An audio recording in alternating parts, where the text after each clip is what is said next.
என்று சொல்லும்படியான அனைத்து வளங்களும் செழித்து ஓங்கி இருக்கும்படியான அதோ விராட தேசத்தை தவத்தோடு பரிபாலனம் செய்து வரக்கூடிய விராட மன்னன் இருக்கின்றாரே அன்னவருடைய ஆசை நாயகி என் பெயர் தான் சுதேட்சனை.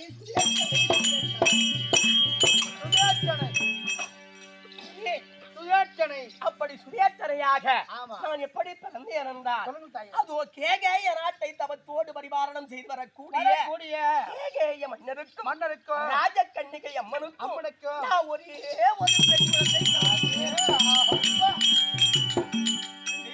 கேகய நாட்டை ஆண்டு வரக்கூடிய கேகய மன்னனுக்கும் ராஜகன்னிகை அம்மைக்கும் நான் ஒரே ஒரு புதல்வி. ஆகட்டுமா நான் ஒரு மேனியும் பொழுது வண்ணமாக வளர்ந்து